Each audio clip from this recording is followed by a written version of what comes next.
Hello everyone, myself Bhautik Trivedi, working as an assistant professor in IT ICT department of LJ Institute of Engineering and Technology. So I am going to demonstrate about the concept of message authentication in information and network security. So first of all, what do you mean by message authentication? So authentication means what? So all of you know, whenever you providing a user ID and password, so that can be considering as a concept of the authentication. But here the main point behind that is the concept of the message authentication. So what is the meaning of message authentication? So message authentication means what? So message authentication generally supported the concept of integrity. So what is the meaning of integrity? So one sender is there, one receiver is there. So sender sending the message to the receiver and the receiver directly capturing the total message. So at that time you directly say about that the integrity is maintained. So message authentication is generally used for verifying the integrity of a message. So verifying the integrity of a message means what? So it contain no modification, no insertion, no deletion or replay. So what is the meaning of that? Whatever the sent by the sender and whatever the received by the receiver, that remain as it is. Means integrity is not violated here. So whatever the message, that remain as it is. So one statement for the message authentication is that you directly assure whatever the data received are exactly sent by the sender. So that is known as a concept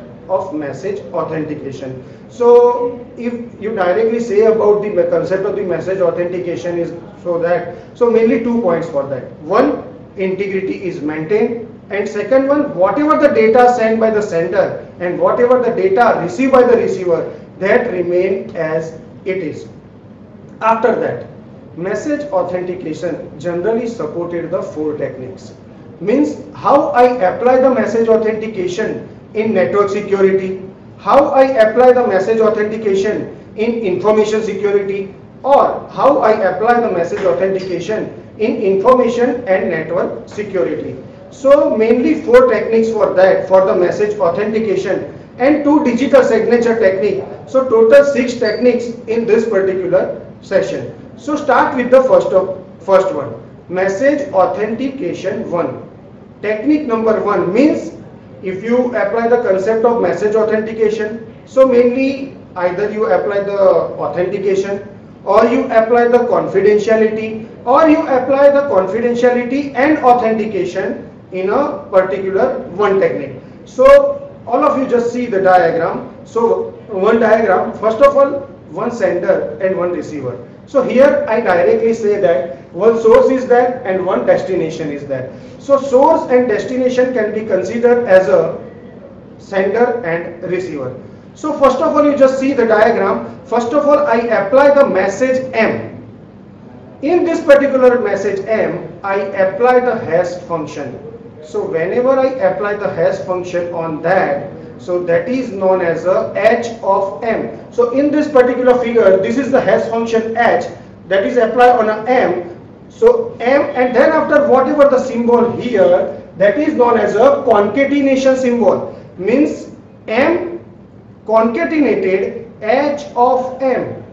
M concatenated h of m, and then after I apply the e. What is the meaning of e? So encryption algorithm on that with using the key. K means key. So here whatever the output here, that is the E, then after the K in bracket M concatenated H of M. So that is known as a one final concept. So this is only from the sender side. Again I repeat this. First of all, you pass the message M. In this particular message, you apply the hash function. So whenever you apply the hash function on that, that is h of m. After that, you apply the concatenation on that. So concatenation output m concatenated h of m. In this, you apply the encryption algorithm with using the which key? So here that is the symmetric key, means sender and receiver or source and destination using the same key here. So E, K, comma, M of concatenated H of M. This is from the source side. From the destination side, you just see here you apply the encryption algorithm. So in this particular side, you apply the decryption algorithm and with using the same key. So here that is the symmetric key concept. So source and destination using the same key. So after that, whenever you apply the decryption on that, it directly receive M and H of M, and after that at the destination side again you apply the hash function on that. So that is H of M, and whatever the receive H of M, if both H of M you directly comparing the H of M. So if the H of M at the both side that remains same, so you directly say that the authentication is maintained. So that is the most important point. Must remember one thing. So this is the authentication technique number 1. Must remember one thing. Here you apply the encryption on message and hash code. The authentication 1 technique, the conclusion of the particular technique is that here you apply the encryption algorithm on message and hash code. What about the second technique? So here you just see what is the difference between first technique and second technique. So in first technique, you creating a message, you applying the hash code, but here and then after you applying the encryption technique on a technique number 1, but here you apply the message, then after you apply the hash function. Here you just see that is the H. Then after you apply the encryption technique on only hash code. Here you apply the encryption technique on a hash code, but in case of authentication technique number 1, you apply the encryption technique on message plus hash code. So that is the difference between message authentication technique number 1 and technique number 2. So here you just see whatever the message and then after the H of M, and you applying the encryption on that, and then after you applying the concatenation on that. So what's the final output? 1, that is M, and then after whatever the lower part of that, lower part of this particular figure, H and E, and then after the K, so it directly generating E, K, comma, H of M.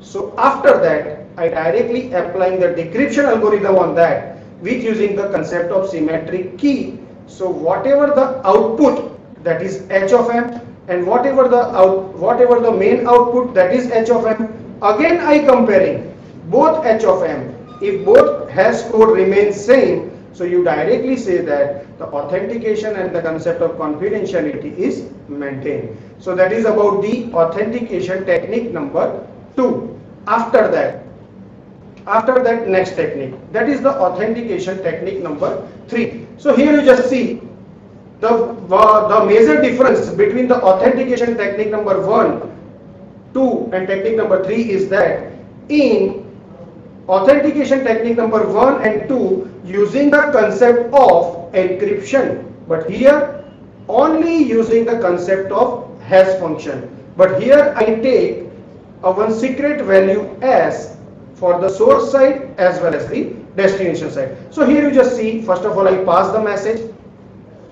Then after here you just see that is the S.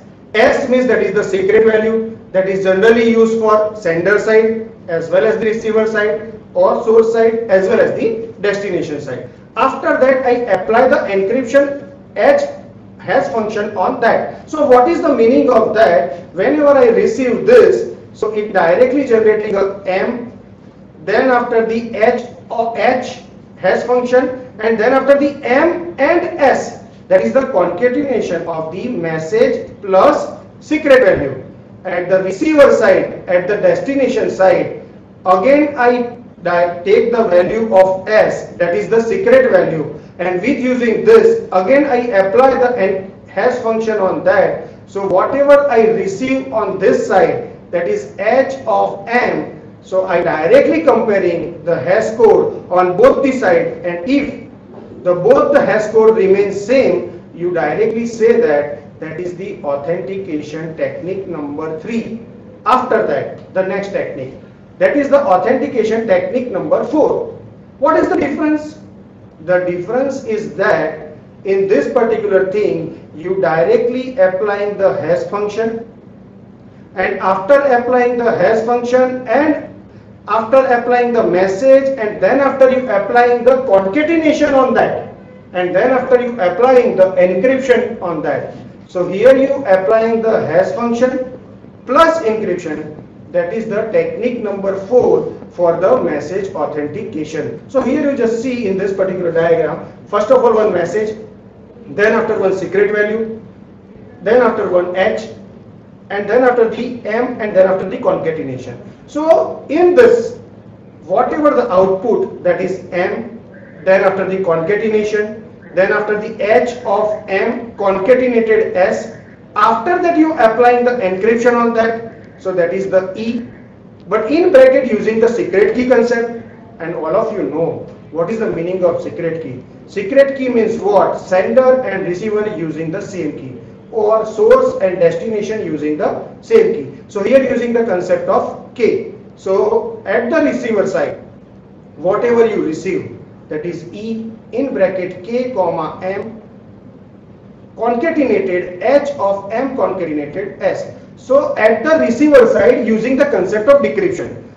Must remember one thing, for the decryption using a secret key, that is K. So whenever you apply this, you directly receive M concatenated H of M concatenated S. So after that, on this side, again you apply the using the value, using the secret value S, and again you apply the H. So finally you receive H of M concatenated S, and then after H of M concatenated S, and then after you compare both this value, and if this value remains same, so you directly say that authentication and confidentiality is maintained. So this is all about the concept of the message authentication technique number 1, 2, 3 and 4. After that, in today's session, 1, 2 technique for the digital signature. So all of you know what is the difference between symmetric and asymmetric encryption. If you are using the concept of symmetric, so all of you know symmetric key means what? Sender and receiver using the same key for the encryption purpose as well as the decryption purpose. If you talk about the asymmetric key, so sender and receiver using the different key, means sender using the private key at the encryption side, so receiver side using the public key for that. So that's the logic of the asymmetric key cryptography. So here in digital signature, the concept remains as it is, using the concept of hash function, using the concept of encryption, but here in encryption, not using the symmetric key. In place of symmetric key, using the concept of asymmetric key. That is the pair of private and public. So here you just see in this particular diagram, one M is there, then after you applying the S function, then after you applying the encryption with using the which key? Private key. Private key of the sender. So whatever you receive, that is known as a M and EPRA comma H of M. So why that supported the digital signature? Because sender only know the private key of that. So you directly say that that is known as a concept of digital signature. So whenever you write EPRA comma H of M means sender using the private key of that. So that is known as a concept of digital signature at the decryption side. At the decryption side, at the encryption side using the private key, and here that supporting the concept of asymmetric cryptography. So at the decryption side using the concept of public key of that. So DPUA, so that is the public key of that. So after that you comparing this of H of M and that remain as it is. So you directly say that the confidentiality and authentication is maintained. So that is the technique for the digital signature. And why that is known as a digital signature? Already I told, because sender only know the private key of that, and here using the private key of the sender for the encryption purpose. So that's the logic of that. After that, this is that one technique number 1 for the digital signature. Technique number 2 for the digital signature. Here you just see Here I apply the double encryption. Means already you know one message is there, one hash function is there, one encryption is there, then after private key of that. Up to this all of you know whatever I receive, that is known as a EPRA H of M. After that, on this particular technique, if I apply the confidentiality also, so message plus hash code, I directly applying the message plus hash code, and then after I apply the encryption algorithm on that. So whenever I apply the encryption algorithm on message plus hash code, so that supported the concept of confidentiality. And must remember one thing, here I am using the concept of key, that is the symmetric key K, that is generally used for the confidentiality purpose in digital signature. So whatever I receive, that is known as a E in bracket K, comma M concatenated EPRA H of M. So whatever I receive, then after I apply the decryption algorithm on that, with using the which key? With using the symmetric key K. So whatever I receive, that is M concatenated EPRA H of M.